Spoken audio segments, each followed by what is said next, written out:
잠시 기도하겠습니다. 하나님 아버지께서 저희를 구원하시고 오늘 이 자리에 부르시고 아버지께 말씀을 듣고 아버지를 만나게 하심을 감사드립니다. 주님, 저희 한 사람 한 사람을 만나 주시고 또한 필요하시면 치료하시고 힘 주시고 소망 주시고 성령의 권능으로 충만케 하옵소서. 예수님의 이름으로 기도합니다. 아멘. 할렐루야. 제가 먼저 이 동신교회에 감사 말씀을 드리고 싶어서 저희 교회 부목사님하고 또한 청년 대표를 같이 데리고 왔습니다. 왜냐하면 동신교회에서 여러분 중에 아시는 분도 계시겠지만 또 모르시는 분도 계실 것 같아가지고 우리 학감님께서 우리 유학생 선교를 많이 돕고 계세요. 중보기도 해주시고 또 뭐 헌금도 해주시고 동역도 해주시고 그래서 이 자리를 빌어서 정말 너무너무 감사드리고 제가 또 동신교회를 이렇게 봤더니 우리나라 근대 교회사의 아주 역사 산증인이더라고요. 그래서 잠시 우리 한준열 부목사님하고 우리 송요셉 간사님 일어서서 같이 우리 감사의 인사를 드리겠습니다. 동행해 주셔서 감사합니다.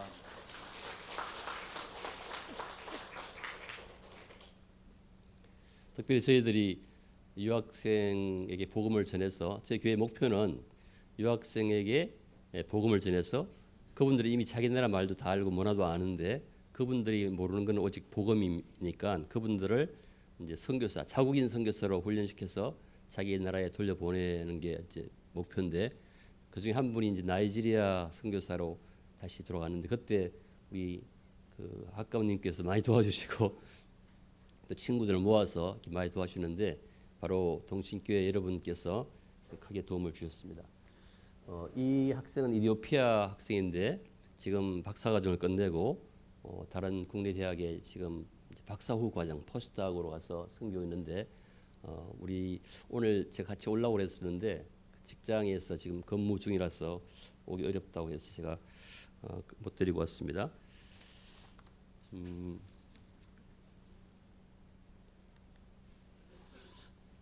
제가 강사 소개를 하라고 해서 굉장히 죄송하고 어떻게 될지 몰라서 그러는데 하여튼 좀 제 배경이 좀 특별해서 그런 것 같습니다. 먼저 제가 서울 공과대학에서 기계공학을 이제 공부했고요. 석사까지 하고 미국 가서 또 기계공학 석박사를 하고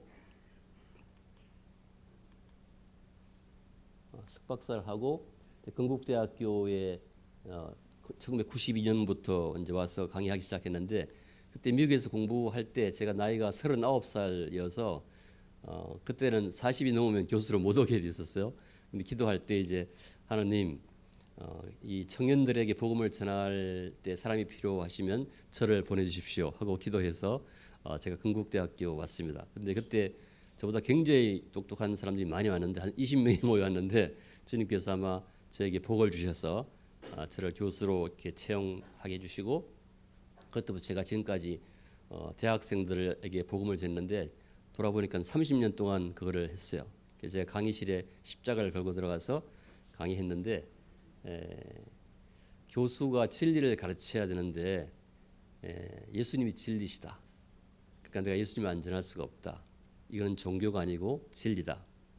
그냥 학문 이런 것들은 다 책에도 있고 학원에서 배우면 되는데 예수 그리스도 진리는 내가 진리인데 내가 진리 아는데 진리 안 가르치면 나는 보찜 장사나 마찬가지다. 그래서 제가 십자가를 걸고 예수님을 수업 시간에 가르쳤어요. 어떤 학교에는 수업 듣는 모든 학생들이 다 예수님을 믿었고 그래서 제가 예수 믿으면 성경책을 사서 줬거든요. 그래서 어떨 때는 제가 성경책이 꽤 비싸니까 저한테 졸업생들이 성경책을 생일 선물로 줘가지고 그걸 나눠주곤 했습니다. 그래서 하여튼 저에게는 지난 30년 동안에 청년들에게 복음을 전한 것이 너무너무 감사하고 또 주님께서 저를 그렇게 부르신 것을 찬양합니다. 그 다음에 제가 이제 아까 우리 학감님께서 간단히 소개해 주셨는데 제가 한 2000년, 2010년, 9년쯤 돼서는 우리나라 유학생이 많이 오기 시작했어요. 그래서 제 실험실에도 유학생이 와서 제가 이제 영국실을 불러가지고 성경을 가르치고 하다 보니까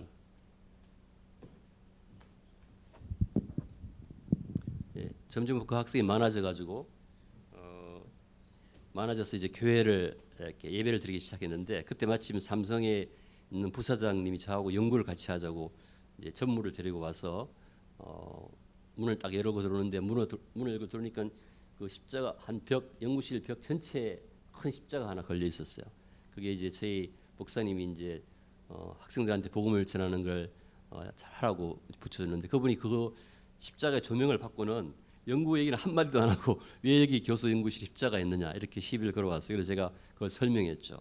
우리가 유학생들에게 복음을 전하고 그들을 자기 나라 선교사로 다시 파송하는 것이 우리 꿈이다. 그랬더니 이분이 충격을 받아가지고, 자기가 그 사람도 미국에서 박사를 한 사람인데, 자기 미국에서 열심히 신앙생활했는데 한국에 들어와서 주일 예배도 잘 못 지킨다. 그래서 월화수목 금금금 계속 그렇게 살아왔다. 그래서 그 말 끝에 어찌할꼬 그렇게 얘기해요. 사도행전에서 베드로가 설교할 때 그 이스라엘 사람들이 어찌할꼬 하는 것처럼, 그래서 네가 주 예수를 믿으라 이렇게 한 것처럼 딱 그 말을 해서, 제가 그러면 앞으로 우리 부사장님 일정이 어떻게 됩니까 물었더니 성균관대학교 석좌교수로 하게 돼 있대요. 그래서 제가 잘 됐는데 그럼 성대 교회를 세우십시오. 제가 그랬어요. 제안을 했더니 그렇게 하겠습니다. 그리고 한 4개월 기도하다가 혼자 못하겠습니다. 그래서 저보고 그래서 제가 도와드리죠. 그 한마디에 제가 잡혀가지고 성대에 가서, 제 사전에 수원은 없었어요. 성대도 없었고 한 번도 갈 거라고 생각도 못했는데, 하여튼 그래서 제가 도와준다고 말했기 때문에 기도하면서 내가 도울 수 있는 것은 영어로 설교를 그동안 해왔기 때문에 건대에 있을 때 영어로 설교하게 돼서, 그때부터 이제 제가 성대 교수 때, 장로일 때 교수 선교사로 파송을 받았고, 그게 이제 파송된 다음에 신학을 하라고 그래서 제가 순종하고 주말에 신학을 하고, 또 2013년 2년 이제 신학하면서 교회가 부흥돼 가지고 한 50명 정도 성도들이 모여서 그때 또 목사 안수를 받으라고 그래서 제가 막 도망다녔어요. 목사 안수 못 받는다고. 그러다가 주님이 너무너무 무섭게 뭐라고 그러셨어요. 네가 교회 직분을 무시하느냐 그런 마음을 주셔가지고 제가 벌벌 떨면서 2013년에 목사 안수를 받게 됐고, 그러다가 최근에는 그 코로나 때문에 해외에 계신 한국인 선교사님들이 다 국내에 많이 들어오게 됐어요. 그분들은 목숨을 걸고 해외에 선교 나갔는데 이제 그 선교지를 잃으니까 너무너무 힘드신 거예요. 그래서 그런 분이 제 교회에 오셔가지고 제가 사정을 물어봤더니 예를 들면 뭐 인도네시아 27년 동안 선교하신 분 나가실 때 유언장을 써놓고 나가시는데 그 성지를 잃은 거예요. 그러니까 목숨을 잃은 거랑 마찬가지잖아요. 근데 우리 교회에 와봤더니 유학생이 있는 거죠. 그러니까 중국 선교사님들은 중국 학생들이 우리 교회에 있고, 이렇게 해서 저희 그것을 선교사님들과 마음을 합해가지고 한국에 들어오신 선교사님하고 또 우리나라 유학 온 학생들을 연결시켜서 그들을 주의 제자로 삼자. 그래서 그 마음을 가지고 만든 게 이 국제 유학생 선교회예요. 그리고 그것이 교회 중심이 돼야 된다고 그래서 보고 이사장 하라고 그래서 제가 그것도 도망 다니다가 할 수 없이 하게 됐습니다. 할렐루야.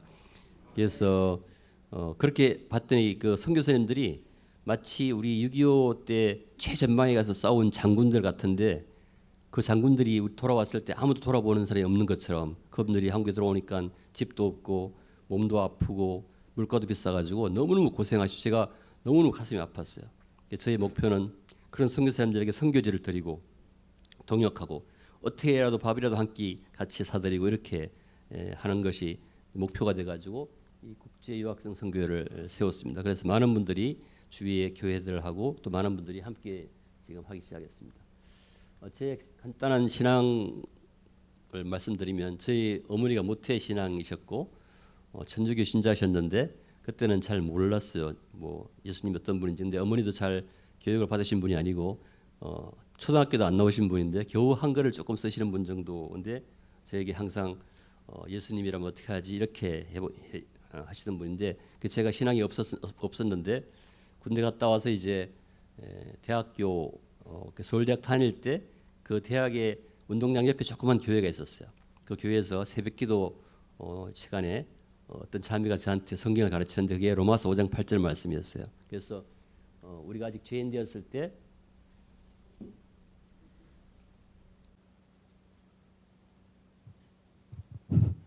우리가 아직 죄인 되었을 때 그리스도께서 우리를 위하여 죽으심으로 하나님께서 우리에게 대한 자기의 사랑을 확정하셨느니라.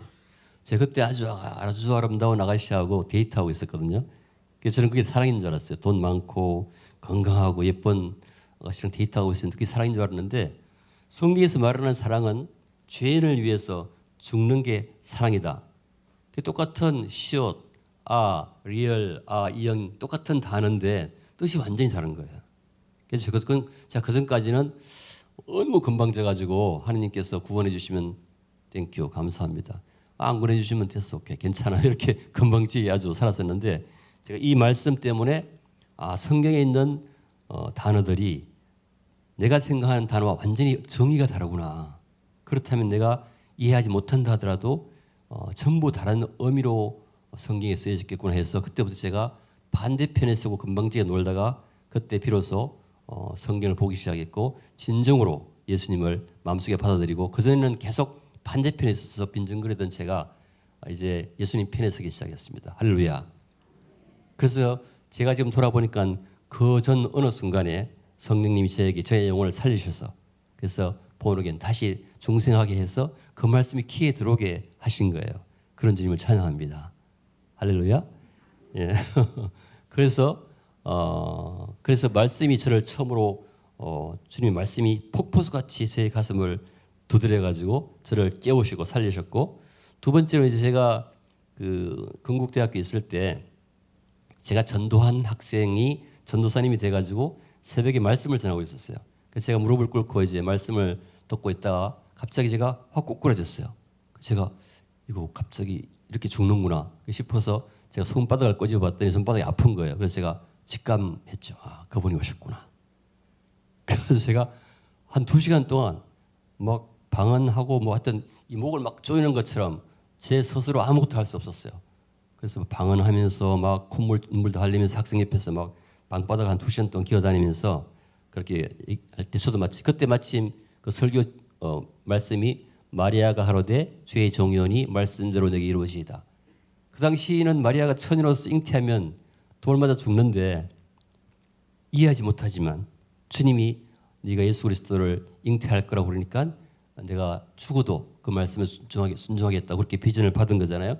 제가 그때 그 새벽기도 때 그렇게 2시간 동안 완전히 하나님께 압도돼가지고 성령 역사하셔서 저에게 캠퍼스 복음하라는 그런 비전을 교회 개척하라는 비전을 주셨어요. 2시간 동안. 그래서 제가 눈을 감고 있었는데 너무너무 밝은 그런 곳에 계속 있었고 엄청나게 무섭고 두려운 곳인데 상 받으러 가 있는 모습으로 제가 있었어요. 2시간 동안. 그래서 제가 거기서 딱 깨어나서 건대로 다시 들어오는데 흑백 TV로 보던 그 건국대학이 전부 칼라 TV로 싹 바뀐 것처럼 너무너무 새롭게 변했어요. 그래서 제가 집에 가서 부엌에 들어가서 설거지하기 시작했어요. 저는 경상도 촌놈이어서 부엌에 들어가면 뭐가 떨어지는 줄 알고 절대 안 들어가면 못 들어가게 했거든요. 부엌에. 그래서 그런데 그때 제가 이렇게 성령의 은사를 받고 난 다음에 축복받고 난 다음에 설거지를 하기 시작했어요. 집사람이 알아보더라고요. 이 사람이 약간 이상해졌구나. 정신이 이상해졌구나. 전혀 부엌에 근처도 안 가는 사람이 설거지하고 있으니까. 그래가지고 한 1시간 동안 걸려 설거지하는데 너무너무 허리가 아파요. 제가 30년 동안 우리 아내가 이렇게 고생했구나. 그래서 제가 회개를 많이 했습니다. 하여튼 그래서 말씀 중에 예배 중에 제가 성령께서 저를 압도하셔서 저를 이렇게 축복하셨고 그다음에 이제 그러고 난 다음에 제가 예배 끝나고 난 다음에 제가 장로였었는데 제가 항상 제일 뒤에 서가지고 새로 예배 오시는 분 안아드리고 그랬었는데 예배가 다 끝나서 이제 다 나가시는데 갑자기 제 몸에서 온갖 악취가 나는 거예요. 죄의 악취가. 여러분들 시골 이렇게 보면 아주 그 눈두렁에 조그만 도랑물이 흘러가잖아요.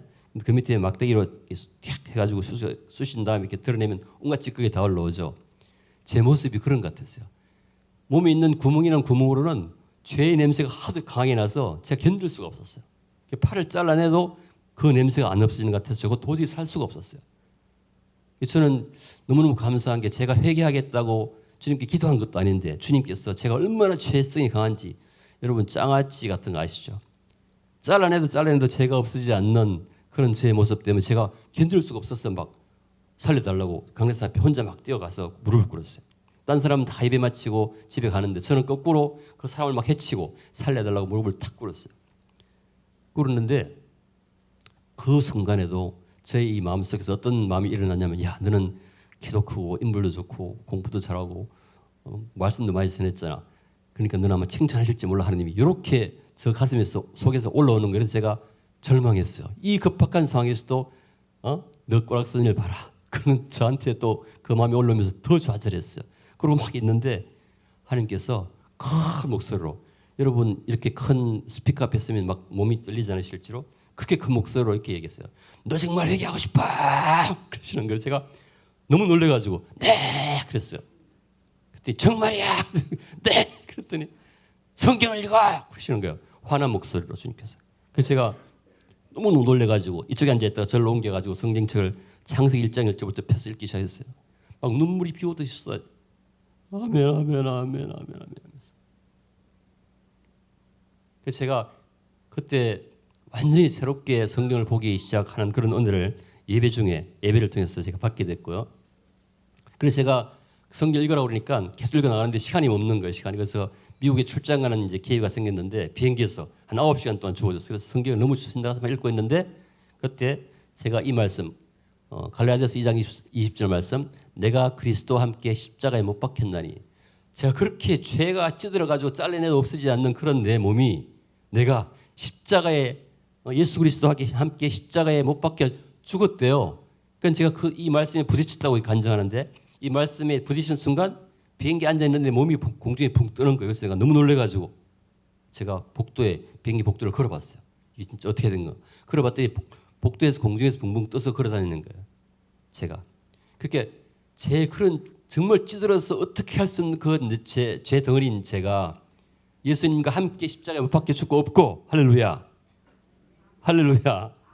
없고 그 대신 누가 이제는 내가 사는 것이 아니고 그 죄 덩어리 내가 사는 것이 아니고 예수님이 내 안에 사신다. 할렐루야. 제가 이 말씀에 딱 부딪혔을 때 제 몸이 공중에 붕 뜨고 막 복도를 걸어가는데 떠서 다니는 거예요. 그래서 제가 그때 느꼈어요. 아, 이 구원은 관념적인 게 아니고 생각하는 게 아니고 정말로 물리적으로 일어나는구나. 할렐루야. 여러분 다 그런 체험 있으시죠? 그래서 제가 너무너무 기뻐가지고 이제는 그 죄에 대한 생각이 싹 없어졌어요. 하나님의 권능으로. 이게 제가 어떻게 설명할 수 있겠어요? 제가 과학자입니다. 제가 이 특허를 무지무지 많이 썼어요. 진짜로. 아주 인터넷에 제 이름 쳐보면 유명한 사람이라고 나와 있는데, 그런데 그게 전혀 통하지 않는, 정말로 물리적으로 제가 구원을 체험하는 그런 은총을 받았습니다. 할렐루야. 그리고는 성경을 계속 읽는데 너는 새 것이다. 새로운 것이 되었다. 너는 하늘의 것을 봐라. 이렇게 얘기하는지. 그래서 제가 이게 제 이제 간증인데, 제가 오늘 말씀을 드리고 싶은 게 뭔가 생각해 봤어요. 이렇게 예수 믿고 구원받으면 어떻게 되냐면, 예수 믿으면 이제는 세상에 속한 것이 아니라 영혼의 세계에 속하게 돼요.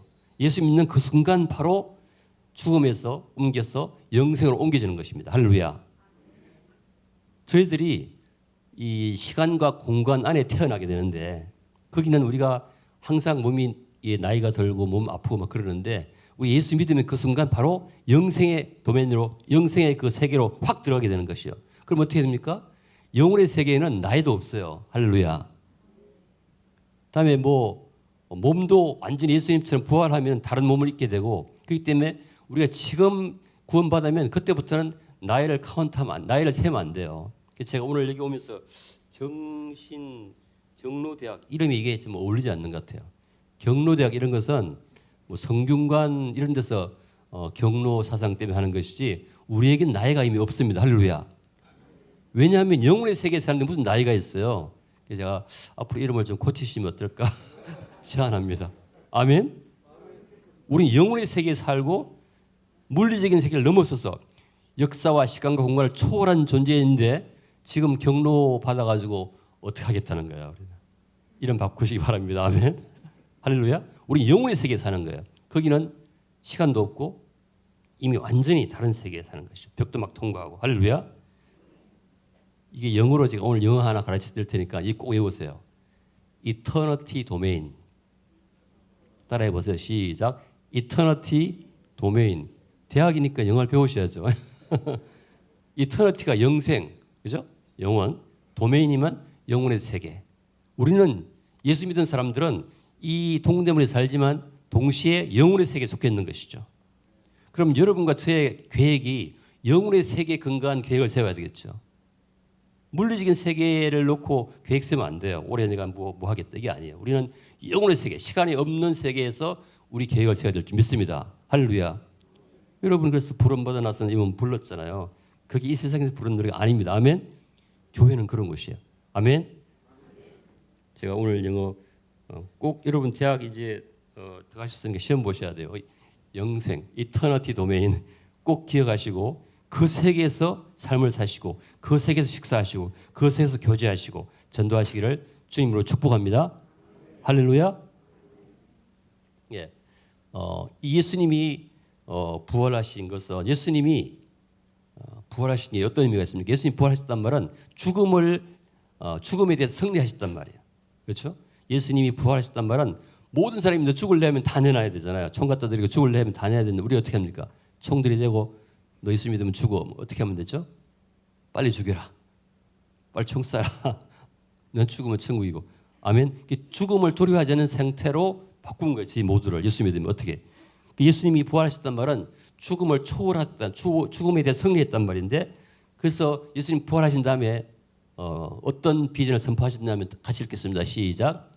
예수를 배웠고 경배하나 오히려 의심하는 자도 있더라. 예수께서 나와 일러 가라사대 하늘과 땅의 모든 권세를 내게 주셨으니 그러므로 너희는 가서 모든 족속으로 제자를 삼아 아버지와 아들과 성령의 이름으로 세례를 주고 내가 너에게 분부한 모든 것을 가르쳐 지키게 하라. 볼지어다 내가 세상 끝날까지 너희와 항상 함께 있으리라 하시니라. 부활하신 다음에 제일 중요한 예수님의 비전이 뭔가 하면 제자를 삼으라는 것입니다. 할렐루야. 아멘. 그것이 이터니티 도메인, 여러분이 배운 영생의 세계에서 여러분이 하셔야 될 일이에요. 그런데 그때 그 하기 전에 예수를 부활하신 예수님 보고 난 다음에 하신 말씀이 내가 하늘과 땅의 권세를 다 받았다니까 자기가 왕임을 선포하시는 거야. 그러니까 이것은 뭐예요? 어명이에요. 어명. 왕으로서 선포하노니 너희는 가서 모든 족속으로 제자를 삼으라. 아멘. 네. 자, 그래서 근데 이것이 바로 뭔가 하면 성대 유학생 교회의 비전입니다. 교회 비전이에요. 그래서 이게 주보에 딱 나와 있어요. 제가 여러분 성대 가서 이 복음을 전한 다음에 제가 좀 이따 말씀드릴게요. 다른 다음에 시간이 빨리 그래서 그 비전을 이제 유학생 교회 이루시는데 저희들 세례 집 내주고 저희들은 물속에 한참 집어넣어요. 안 죽으면 죽을 때까지 꽉 집어넣어가지고 완전히 죽으면 꺼집어내요. 부활시켜요. 그 다음에 설교시켜요. 설교 훈련시키고 그 다음에 우리 부목사님이 오셨지만 아침마다 밥을 해먹여요. 밥을 해먹이고 청소시키고 그 다음에 강대상에 세워서 간증하게 하죠. 간단하게 그림으로 보여드리면 저 유학생 교회 이렇게 하는 것이죠. 복음을 전한 다음에 세례 주고 그 다음에 이 세례 준 사람을 설교까지 시켜서 자기 나라 돌아갔을 때 목사님이 안 계시고 교회가 없더라도 혼자 설교도 하고 살아날 수 있도록 그렇게 하는 것이죠. 그 다음에 그거를 매일매일 훈련시킴으로써 삶을 통해서 복음을 전하게 하고 그걸 나누는 것이죠. 이것이 제 교회의 비전입니다. 실제로 하고 있어요. 실제로 성령님이 하고 계세요. 놀랍습니다. 여러분도 시간 되시면 한번 오시기를 초청합니다. 할렐루야. 여러분 아까 부름받아 났으니 뭐 어디든지 간다고 그랬잖아요. 사우디도 가셔야 되고 북한도 가셔야 되는데 수원쯤은 뭐 가볍게 오실 수 있죠. 아멘. 네. 저희 부엌에 매주 밥을 해주는데 교수님들 사모님들이 계속 밥을 해줘요. 그래서 제가 너무 미안해서 아이고 이거 어떻게 밥만 매주 밥해서 어떻게 해요? 그랬더니 아이고 사우디에서 사는 것보다 낫죠. 중국에서 사는 것보다 낫죠. 그래요.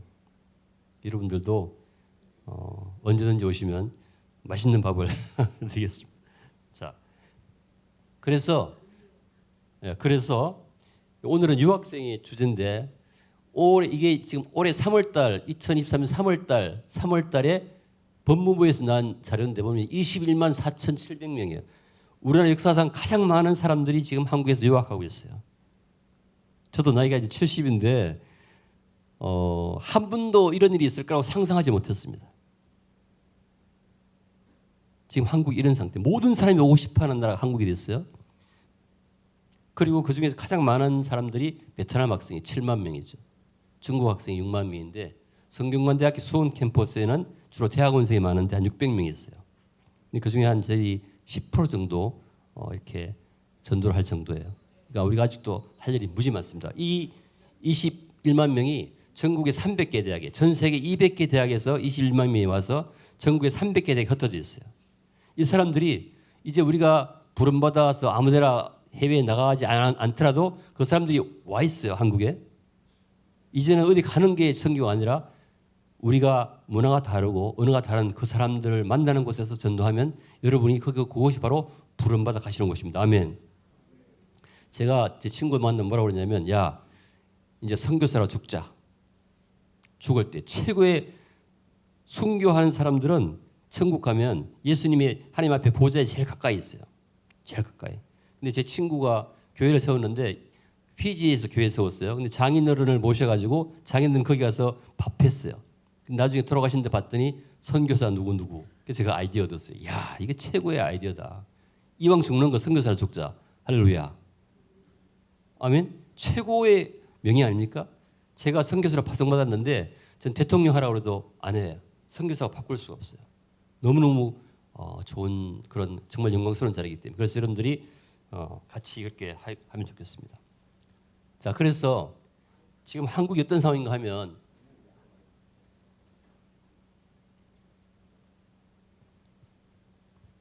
빨리 끝내야죠.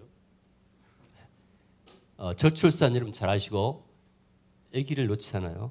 전 세계 가장 작게 놓고 개인주의, 경제 규모가 무지무지 큰데 고급 인력이 부족해요. 그리고 세계 의식이 세계 시민 의식이 필요한데 전부 뭐 달민족 해가지고 지금 어울리지가 않아요. 세계 사람들이 몰려들고 있는데 학교에서 이런 걸 배운 적이 별로 없는 거죠. 그래서 학교를 봤더니 학교에는 기독교 학생 수가 4%도 안 돼요. 4% 미만이면 미전도 종족이 사는 곳이라고 분류가 되어 있죠. 그런 곳인데 여러분이 그런 대학을 돌아보지 않으면 저와 여러분 나쁜 사람이 되는 것이에요. 그렇죠? 우리가 부름받아서 나가야 됩니다. 학생들이 가르쳐야 돼요. 그렇죠? 복음을 가르쳐야 돼요. 그다음에 유학생 그 대신 10%, 학교마다 그 10%가 돼요. 유학생이 없으면 학교가 대학이 돌아가지가 않습니다. 그다음에 인본주의가 심해서 자기가 뭐 아는 척해요. 머리가 뭔가 많이 들어가가지고 아는 척해요. 내가 좀 아는 척하지 말아라. 라고 말했습니다. 그런데 그러면 선교해 주는 메시지가 뭔가? 캠퍼스는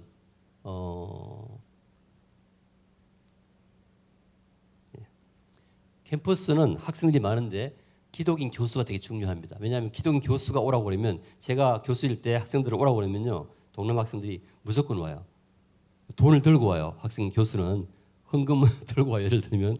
그런데 보통 목사님들이 오라고 하면 잘 안 가요. 근데 교수 오라고 하면 오기 때문에 교수를 잘 동역해야 되고 지역 주민과 같이 살아야 돼요. 지역 주민들하고 같이. 유학생들이 오면은 뭐 집도 구해야 되죠. 학교도 보내야 되는데 잘 할 줄 몰라. 근데 우리 같이 살아줘야 돼. 그래서 이 많은 유학생들이 와서 우리 국민들과 잘 살 수 있는 방법을, 그 노하우를, 그런 방법을 교회에서 가르쳐야 돼요.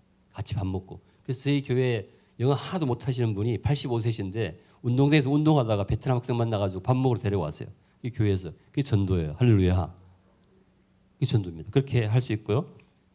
그 다음에 이제 저희들이 전부 다 자비랑 선교예요. 다 자비랑. 다 전부 다 자기 돈 내가지고 하고 있어요.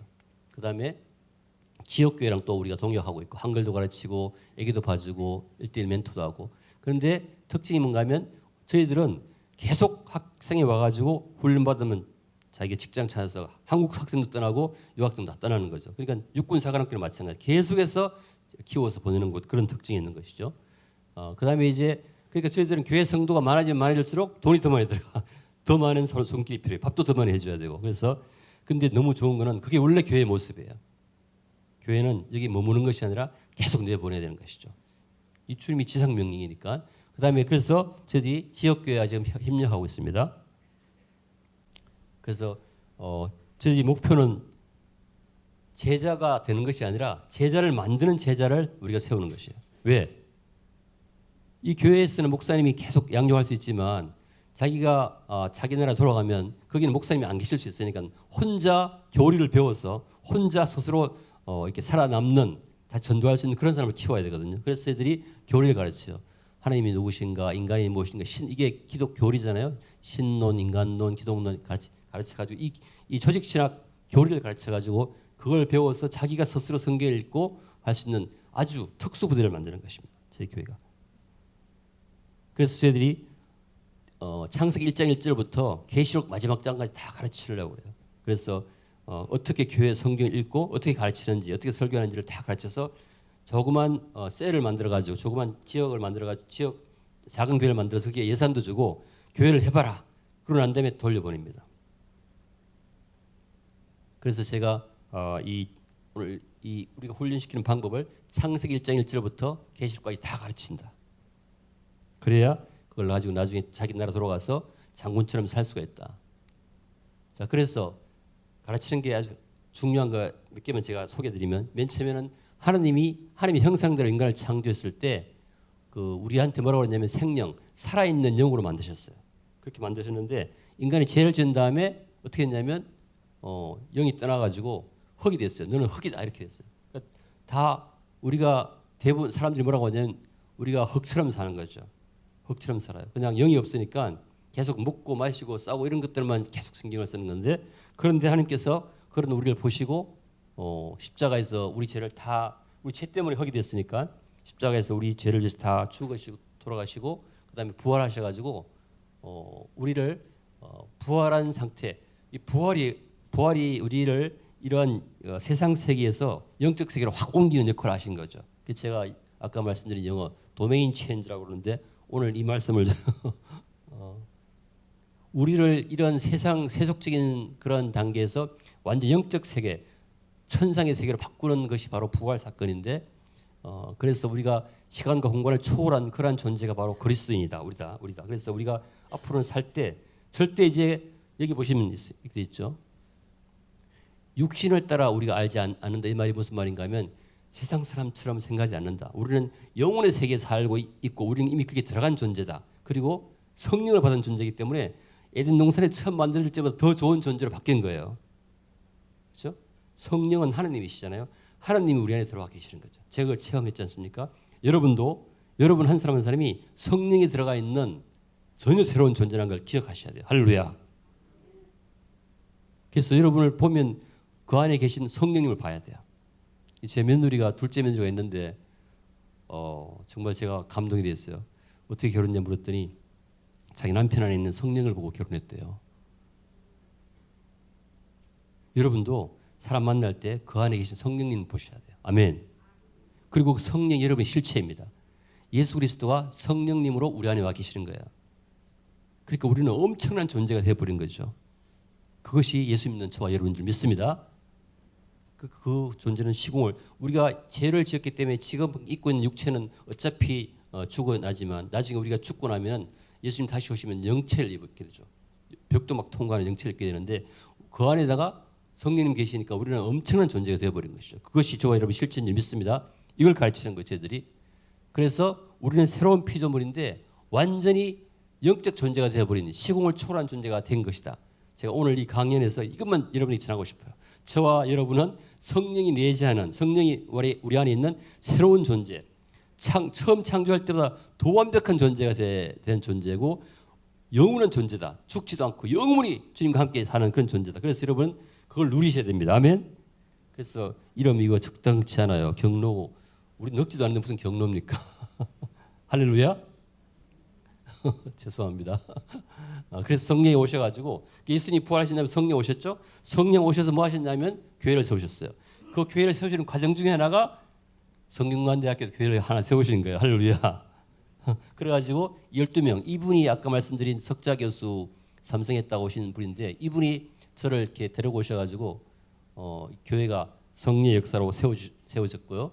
그래서 이제 지난 한 12년 동안 성령 역사하셨는데 교회를 이렇게 막 개척하게 하셨어요.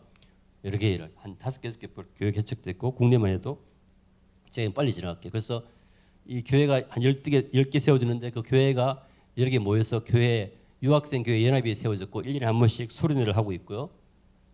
그다음에 이제 세계 선교를 나가요. 우리가 그 학생들을 어떤 중국에 보낸 다음에 그 사람들을 같이 방문하고, 제가 또 지난해 캄보디아 갔는데 제가 너무 놀란 게 캄보디아에 가서 운동장에서 축구하다가 중간에 말씀을 전하는데 보시면 이렇게 많은 학생들이 예수 믿고 예수님을 영접했어요.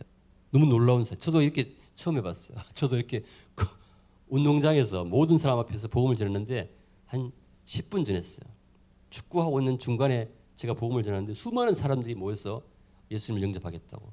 저와 여러분이 할 일이 무지하게 많은 것이에요. 그냥 복음 선포하면 막 수많은 사람들이 예수 믿고 새로운 존재가 되는 거죠. 영원히 사는 존재가 되는 거예요.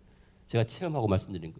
그다음에 이게 저희들이 이제 한 12년 되니까 첫 사람들이 이제 다시 박사를 받아가지고 국내 대학에 교수로 가서 거기서 다시 교회를 개척하기 시작한 것이죠.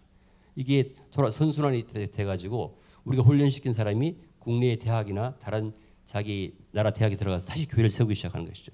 할렐루야. 성령 역사하시지 않으면 도저히 있을 수 없는 일입니다. 아멘. 자, 그리고 지금 아까 말씀드린 것처럼 이제 선교사님들이 많은 분들이 한국에 들어오셔가지고 그분들이 이제 동역하게 돼가지고 이분들이 해외 시험을 온 교회에 우리가 훈련시킨 사람들을 다시 파송하는 것이. 학생만 돌려보냈더니 자기가 믿음이 약해져가지고 혼자 이렇게 어떨 때는 넘어지는 경우가 있는데 이미 세워진 교회, 선교사님들이 세우는 교회에 이 사람들 보냄으로써 든든하게 교회가 세워지고 이 사람들 신앙생활을 할 수 있게 된 거죠. 지금 저는 이것이 하나님이 보내주신 굉장히 귀한 기회라고 생각해요. 제가 캄보디아 가봤더니 캄보디아 선교사의 70%가 한국 분이세요. 근데 그분이 코로나 때문에 다 들어갔는데 그러니까 캄보디아가 아주 멘붕 상태가 됐는데 저희들이 다시 이런 사람 훈련시켜서 돌려보내면 캄보디아 전 세계가 큰恩을 받을 줄 믿습니다. 아멘. 그리고 이제 지역교회와 동역해요. 저희들이 뭐 사랑의 교회, 온누리 교회, 동신교회 해서 와서 한글도 가르치고 애도 봐주고 하는데 그렇게 하면서 그 한글을 배우다가 또 예수님 영접하고 이런 게 있습니다. 그래서 저희들이 앞으로는 여러분과 많이 함께 모여서 춤도 추고 또 청년들과 놀기도 하고 복음을 전할 수 있는 기회가 되면 좋겠습니다. 할렐루야. 예. 제일 좋은 게 아침마다 밥 먹이는 게 제일 좋아요. 저희들이 아침마다 밥 먹여요.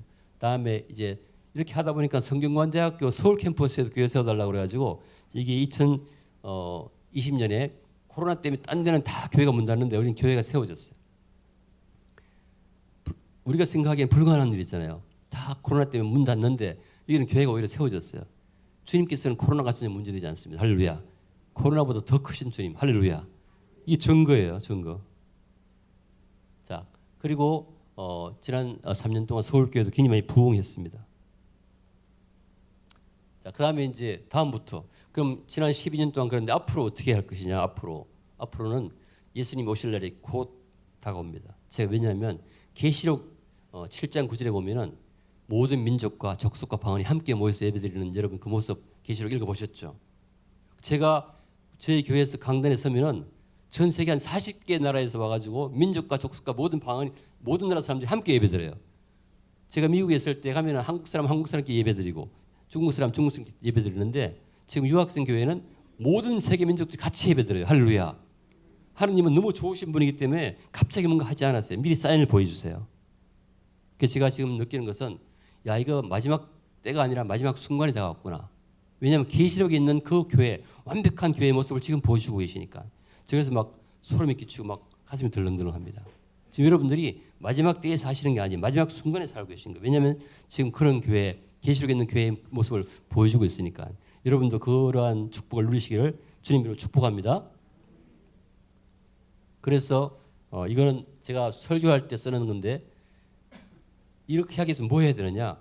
개인 예배와 공적 예배가 있는데 개인 예배는 우리가 평소에 월화수목금토에 하는 예배예요. 가정에서 예배드리고 직장에서 전도하고 이런 것이 이제 개인 예배고 그 개인 예배를 다 모아서 공적 예배 주일날 모여서 제가 오늘 이번에는 전도 못했군요. 부르심 받았는데 못 갔군요. 죄송합니다. 회개하고 그다음에 또 주님이 역사하신 게 있으면 간증하고 그것이 공적 예배인데 지금 저희들이 이 개인 예배와 공적 예배를 다시 수축해야 되겠다. 할렐루야. 이것이 전국의 모든 교회에 있기를 주님으로 축복합니다. 주일날 평소에 주중에 아무것도 안 하고 주일날 와가지고 예배만 드리는 것은 진정한 예배가 아니거든요. 그래서 주일날 주중에 열심히 전도하고 또 열심히 일하고 그래서 와가지고 잘못한 건 잘못했다고 회개하고 잘한 건 주님께 영광을 돌리는 것이 예배인데 앞으로 우리가 남아있는 2013년부터 나머지 해는 이 예배가 수축돼야 되겠다. 개인 예배와 공적 예배가 수축돼야 되겠다. 할렐루야. 여러분도 함께 하시기를 주님으로 축복합니다. 동신교회도 부흥하기를 축복합니다. 모든 성도가 주중에도 열심히 주님이 개인 예배를 드려요. 가는 곳마다 말씀으로, 삶으로, 전도로, 가정생활로. 그리고 그걸 가지고 와서 우리는 이렇게 은혜를 받았습니다. 간증도 하고 그렇게 되길 바랍니다. 함께 하시길 바랍니다.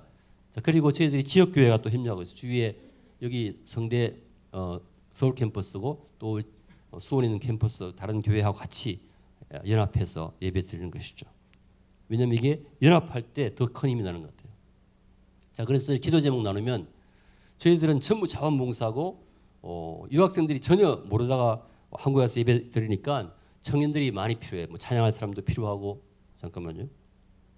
그래서 찬양할 사람도 필요하고 또 밥할 사람도 필요하고 뭐 또 크다 보니까 점점 더 교회 성전 지금 성전 건축을 어떻게 할까 점점 많아져가지고 지금 한 층 쓰다 두 층 쓰는데 그것도 모자라는데 이것도 여러분 기도해 주시고 지역교회와 동료 저희들이 부부가 르완다에서 왔는데 아내도 박사과정 남편도 박사과정인데 아기가 태어났어요. 잠을 못 자요. 그래서 누군가 와서 아기 좀 봐주면 좋겠어요. 할렐루야. 그런 것들 아기 뭐 돌봄 다음에 모든 대학에 또 이런 대학에 모든 대학에 다 교회를 세우면 좋겠습니다. 그래서 예수님이 오시면 좋겠습니다. 같이 우리가 이 말씀 읽겠습니다. 시작. 이게 마지막 우리가 예수님 오시면 마지막 교회의 모습이에요. 자, 읽어보겠습니다. 시작.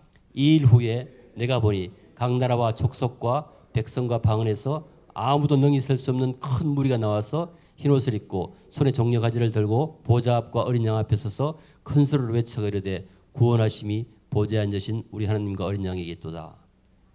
아멘.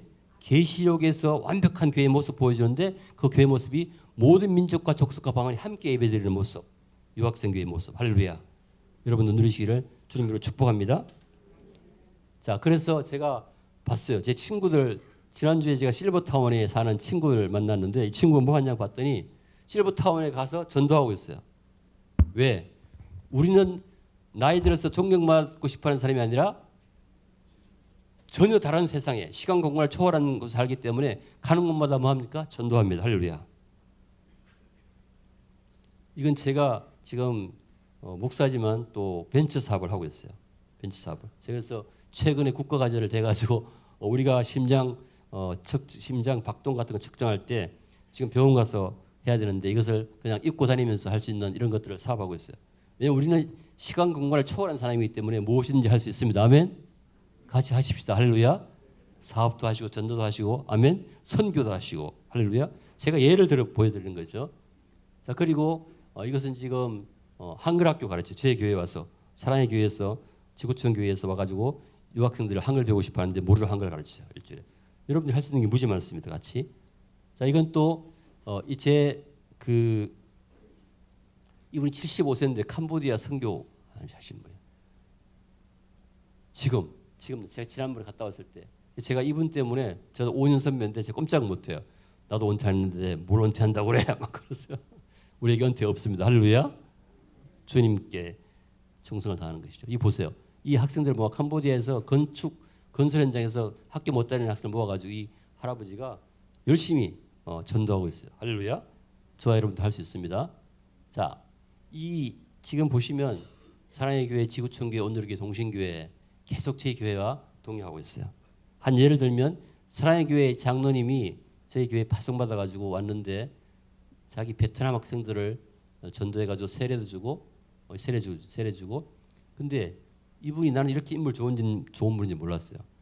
별로 인물이 안 좋다가 이렇게 선교지에 와서 선교하니까 너무 인물이 좋아지는 거예요. 그래서 이 우리 교감 선생님도 인물이 좋아지잖아요. 동행하니까. 할렐루야. 자, 그래서 저희 또한 베트남에 있는 지역교회와 같이 연합해가지고 베트남 학생들이 전도되면 그 교회로 돌아갔을 때 갈 수 있도록 지금 협력하고 있습니다. 지금 인도네시아에서 선교팀이 저희 교회에 와서 어떻게 하면 함께 동행할 수 있을까 이렇게 하고 있고요.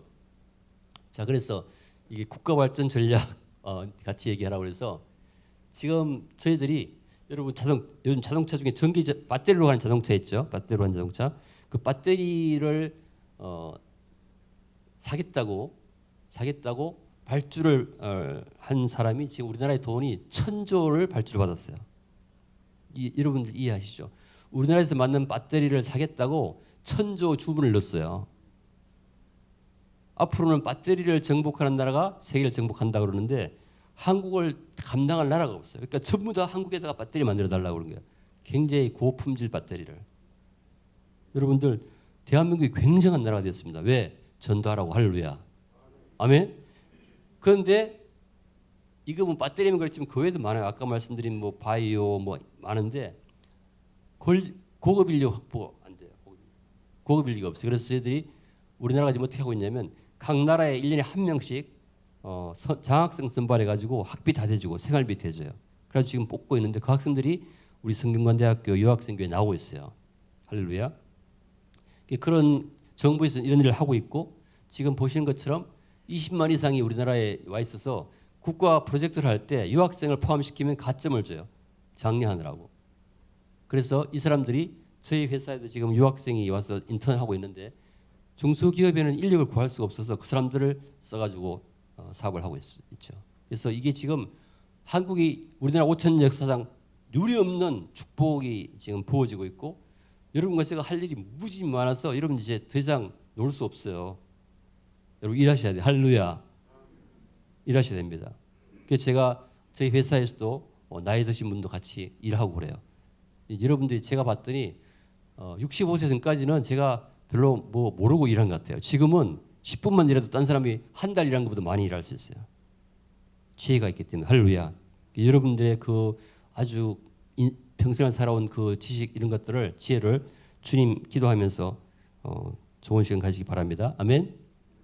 자, 그다음에 이제 제가 봤더니 지금 우리 선교 세계 선교를 봤더니 선교사 양성하는데 나이가 50대 미만은 별로 안 보인대요. 그러니까 앞으로 세계 선교사가 별로 지원하는 자원하는 사람이 없어요. 한국도 마찬가지. 그런데 유학생들은 전부 다 아주 우수한 학생들이에요. 이 사람들을 복음을 가르치면 정말로 우수한 선교사가 태어나는 것입니다. 할렐루야. 그래서 우리가 그래서 이걸 이렇게 해야 되겠다. 그래서 우리가 만든 게 국제 유학생 선교회를 만들어 가지고 우리 신학을 시켜 가지고 계속 삶을 통해서 가르치면서 이 사람들을 지금 세계 선교에 나가려고 하고요. 더 중요한 거는 제가 이 교회 와봤더니 여러분이 한국 최근 교회사의 산 증인이세요. 어떻게 교회를 제가 말씀드렸는데 어떻게 교회를 개척하고 어떻게 이게 지역을 변화시키고 그 삶 자체가 바로 선교입니다. 아멘. 여러분은 가서 교회 가서 그냥 앉아 있기만 해도 선교가 되는 거예요. 할렐루야. 그걸 놓치면 안 돼요. 여러분의 하얀 머리가 선교 가장 강력한 메시지가 되는 겁니다. 아멘. 그리고 저희 교회에 와 있는 선교사님들이 자기 유언장을 써놓고 선교를 간 분들이 와 있으니까 그 사람 자체가 메시지가 되는 거예요. 아멘. 여러분들이 그거를 기회를 절대 놓치면 안 됩니다. 할렐루야. 그다음에 아까 말씀드린 것처럼 뭐 출산 돌봄을 할 수도 있고 밥을 할 수도 있고 뭐 뭐든지 할 수 있기 때문에 해외 선교 가실 생각하지 마시고 지금 대학이 선교지이기 때문에 그 선교지에 와서 이 주위에 대학도 많이 있잖아요. 그죠? 그 가서 여러분들이 어떻게든 한 명이라도 부르심 받은 대로 가서 복음 전하기를 주님으로 축복합니다. 아멘. 40분까지 끝내라고 그랬어요. 제가 40분 맞췄는데 혹시 1분만 제가 우리 저기 질문 있어요. 네. 네.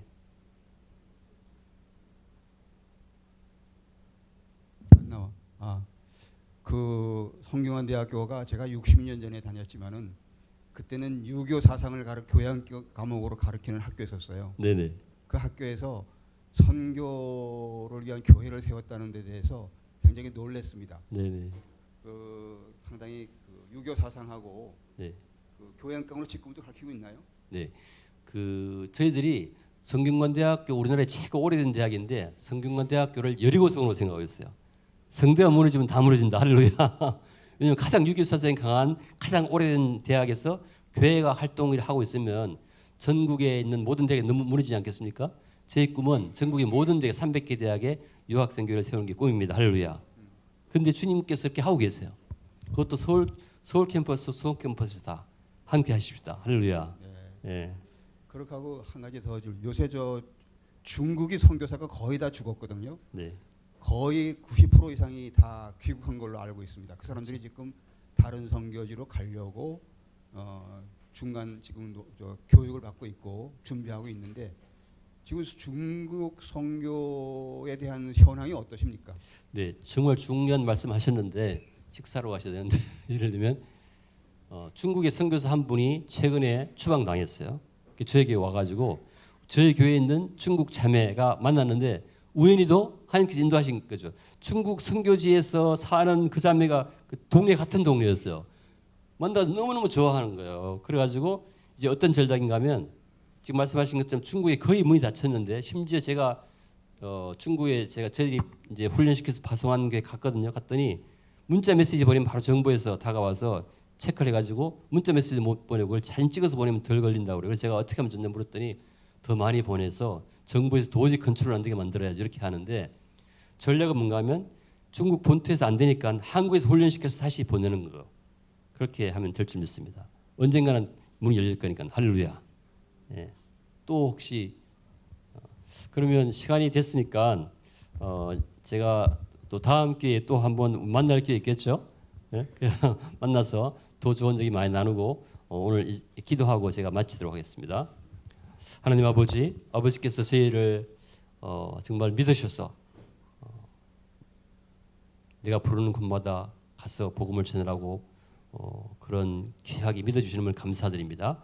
저희들이 이제 영혼의 세계에 들어섰습니다. 예수 믿고 새로운 세상을 삶을 살게 되는데 저희들을 아버지께서 원하시는 곳으로 보내시고 주님께 받은 그 놀라운 성령의 권능을 누리게 축복하실 때 이 동신교회를 축복하셔서 이 경로대학에 있는 모든 당신의 귀한 아들 딸들이 기쁨의 삶을 살게 건강한 삶을 살게 축복하여 주시옵소서.